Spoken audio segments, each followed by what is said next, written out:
What's going on, world? You're tuned into the Down Money Show. When you're talking real estate, you're talking money down, you're talking down money. And I'm your host, Ransford, Renaldo.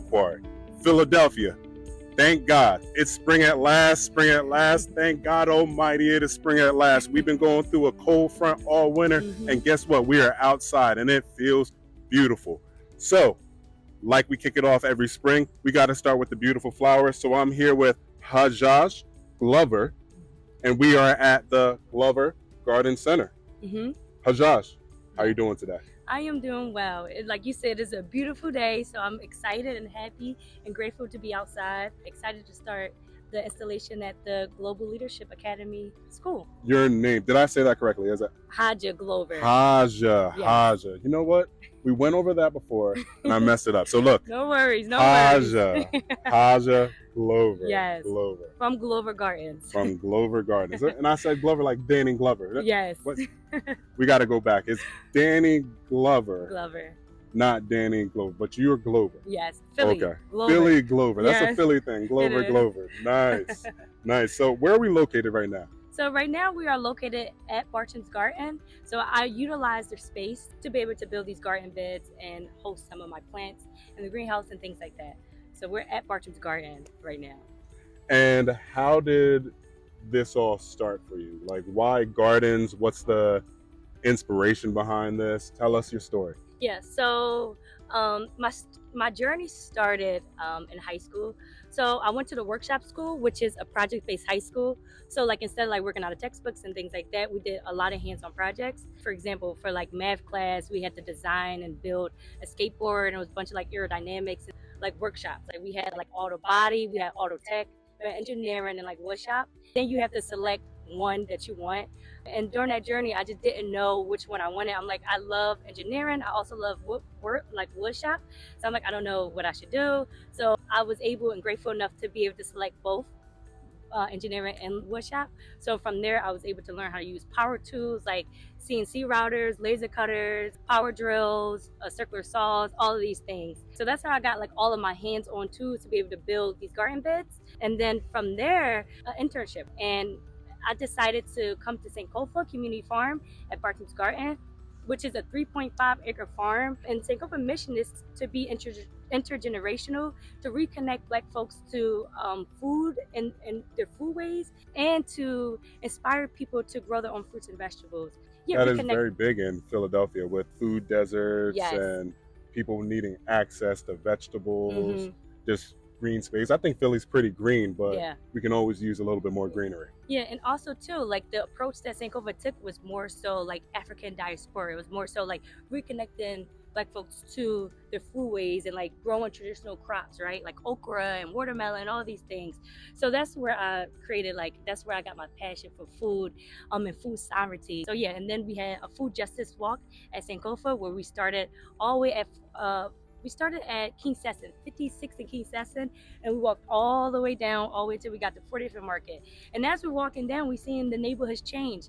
We're looking to see if there's garden beds inside in our neighborhood, and we check in each market to see if there are fresh options, is there organic options. And as we get closer to, as the numbers going down, as we get closer to 40th Street, there's so much abundance. They have fresh produce. Where I grew up at, I'm like, wow, like to be able to see that drastic change from my neighborhood all the way up until like walking down the 40th Street, I'm like, this is crazy. Yeah, and the quality of fruit and produce also changes, exactly. Like, so from there, I was like, something has to happen. Then in 12th grade, we had to design our own project. And from my experience at Sankofa Community Farm, I was like, it has to be something about food for sure. So from there, I started Glover Gardens. And it was just for a grade. From 12th grade for a grade. So how long have you been going now? 5 years. 5 years? Yeah. Congratulations. And when is it 5 years? This year. This year. Yes. Do you have a date? Do you know? Yeah.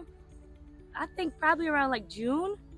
Wow. June will make it 5 years. Well, happy business birthday. Thank you.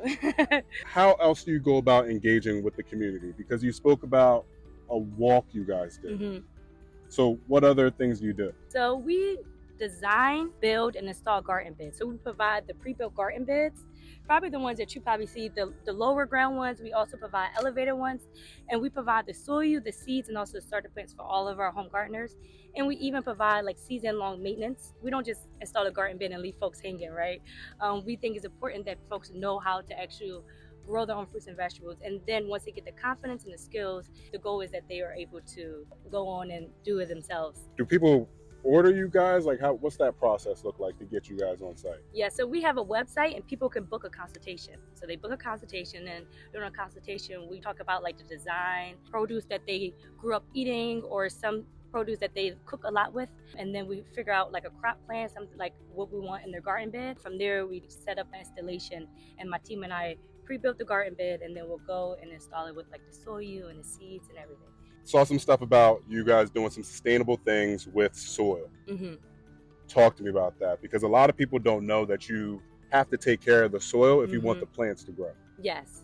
Soil is so important. I always tell my clients the best way to ensure that you have a harvest, a great harvest, is the soil. It's hard to get good soil. Most people go to Home Depot and get Miracle Grow, which isn't the best soil. There's so many chemicals in there. Really? Miracle Grow isn't that good? No, not. Oh, well, there goes my plant knowledge. We provide. That's why one of our things is to provide the soil. But it's really important, especially in Philly, to do soil tests. A lot of the times is lead inside the soil, and that's why garden beds are so great, because you aren't planting directly into the soil. You're planting into the actual lymph of the garden bed. But so organic soil is so important to us. We do not use any pesticides. What we do instead is companion planting. We know that the insects and the critters that like leafy greens, for example, say if you like, I want to plant collards or I want lettuce and things like that in your garden bed, we would plant onions and garlic and things like that to keep those critters away from it, so that you can have a bigger harvest. The same with like tomatoes. If you were like, hey, like I want tomatoes in my garden, we would plant basil and a bunch of herbs and marigolds and things like that to bring those good pollinators in, but also to keep the critters out, so you don't have to spray pesticides. So this is a whole science you got. You're actually going in and creating like an ecosystem here, not just throwing a few seeds in the ground. Yeah, I'm not creating it. So who's creating God, it? for sure. God, okay, there we go. God we trust, right? But natural agriculture for sure. So do you have any workshops or anything that can teach the community how to do this? Yes, so I just had last week a how to build a garden bed workshop, which is an intro beginner class where people can come here and learn how to actually build the actual structure of the garden bed. And they can learn how to use power tools, drills, and the circular saw. Take those actual tangible skills and go to Home Depot or go to whatever store to purchase the lumber. And they have all of the resources they need to be able to go ahead and build the garden bed themselves. So for those out there that aren't tech savvy with gardens, how much support do you really provide? Because I can see you plant the garden and I can see your garden grow, but if my garden isn't growing the same way, would you come out and assess my garden? Yes, for sure. So that's one of the things that we do. We provide seasonal maintenance. So spring, summer, and fall, we'll come out and we'll weed the garden and plant up seasonal crops. All of my clients get free seasonal crops for their entire time. They don't ever have to worry about where to get plants from because they come to us. But one of the things that's really important to us is that clients aren't always relying on us. We want them to be sovereign. We want them to be able to get the knowledge and be able to share it with their families and to be able to do it themselves and to be able to rely on their community. It's so much knowledge that people like home gardeners have, and the goal is that they're able to share their knowledge and not always like call me all the time. But that's Agreed. The goal. Educating everybody is exactly the goal. So how do you think this would evolve? Like pie in the sky, your ideal dream. What does this look like? My ideal dream would be to own some land and to have like a team of people that are manufacturing these garden beds, a huge team of people that are supporting the installations, and that we are all going out on specific days. Like we have like school gardens and we're managing the school gardens, and we have home gardeners. A crew goes out to home gardeners, they're managing them. But that we are like installing like 20-30 garden beds a week. That's a big dream. Yeah. That's a lot of green.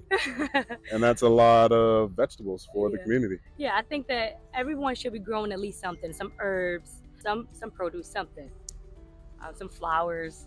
So what's your biggest challenges right now?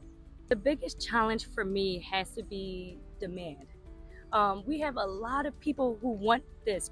They want to grow their own fruits and vegetables. They want to get reconnected to the land. And the biggest challenge is capacity. We don't have the capacity to install all these garden beds. It's just me and my two brothers. Then that run and do this entire thing. So you're really family owned and operated. Yes, for sure. That's beautiful. So if we had a bigger team, we'll be able to do more of these installs. Hope the best for you, Yes. because we can definitely use more of this green throughout Philly. For sure, for sure. Last question here. Well, second to last question. Any advice for a young entrepreneur, kid growing up in Philadelphia that wants to do what you're doing? Yeah. Any advice? I have a ton of advice for sure. But the first thing I would say is stick to your passion. Whatever you're passionate about, it may seem so small, but as soon as you get that feeling, I feel like anytime you try something new or something like that, you get like this excited feeling, and I want people to know to stick to that. It may be something that you completely are like, I don't know, but that feeling is what's going to keep you going and push you even through challenging times.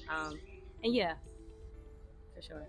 Stick with your passion. Stick with your passion. Is it the butterflies? Is that how you know? Yeah, the butterflies or the excitement. Like the jittery feeling? Yes, exactly. Anytime I have like a new garden, a new client, I get so excited to see their space, so excited to meet them, and I think that's what pushed me to continue. Also, rely on your community, right? I think that in this day and age, we're so disconnected from our community, but your community have so much knowledge to share and so much. So reconnecting with your people in your community and figuring out like what's already out there and how to best access, or best assist the community. Like what else how can I solve this problem, right? First find a problem and then try to solve it in a way that makes sense for the community.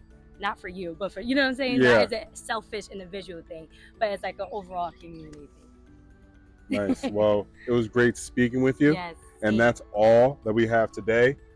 Philadelphia, you're tuned into the Down Money Show. When you're talking real estate, you're talking money down, you're talking down money. And guess what? You're also talking green in Philadelphia. We're out. We out.